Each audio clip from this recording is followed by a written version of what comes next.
महान व्यक्तित्व को समझते हैं तो तभी समझ में आता है, जैसे सर ने बोला कि कैसे समझेंगे। तो अगर उसकी कोई कृति होगी या कुछ उन्होंने बोला होगा या लिखा होगा तभी हम समझ पाएंगे कि उनकी वो क्या कहना चाहते हैं, वो उनकी महानता का पता तभी चलता है।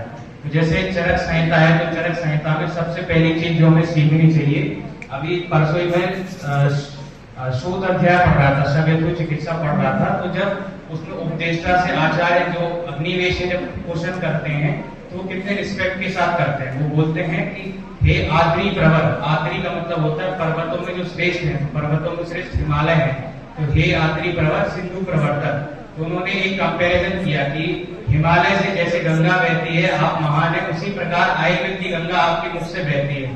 तो जब भी हमें किसी से कुछ सीखना हो तो सबसे पहले उसको रिस्पेक्ट देना चाहिए, क्योंकि जब जो चीज आप देते हैं वही चीज आपको मिलती है, कई गुना होकर मिलती है। रिस्पेक्ट देंगे रिस्पेक्ट मिलेगी, घृणा करेंगे तो घृणा मिलेगी। तो ये चीज हमें आचार्य चरक से सबसे पहली चीज सीखनी चाहिए। और हमें अनुबंध चतुष्टय के बारे में पता होना चाहिए। सबको पता है प्रयोजन, अभिधेय, संबंध और अधिकारी।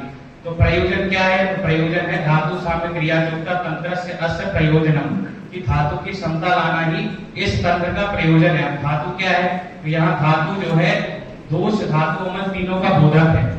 और इधर अगर हम अधिकारी की बात करें, पहले के जमाने में क्या होता था, ब्राह्मण क्षत्रिय और वैश्य भी इसके अधिकारी होते थे।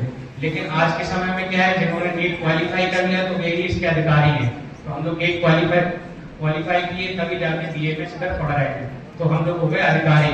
इसके बाद है अभिधेय।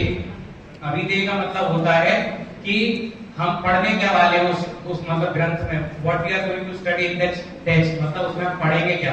तो चरक संहिता में केवल प्रिवेंटिव और क्यूरेटिव मेडिसिन नहीं है, बहुत सारी चीजें हैं। आत्मा की भी बात की है, आत्मा की तो अब आज का साइंस भी बात नहीं करता है। तो जैसे रोगी परीक्षा की भी बात की है, और संस्कृत की भी बात की है, कोड ऑफ कंडक्ट, जैसे अभी सर ने बात किया मन की चिकित्सा कैसी की जाए, तो धीरे आत्मादि विज्ञान मनु औषधम परम। फिर इसके बाद आता है संबंध। तो संबंध मतलब अधिकारी और अभिधेय के बीच में कुछ संबंध होना चाहिए।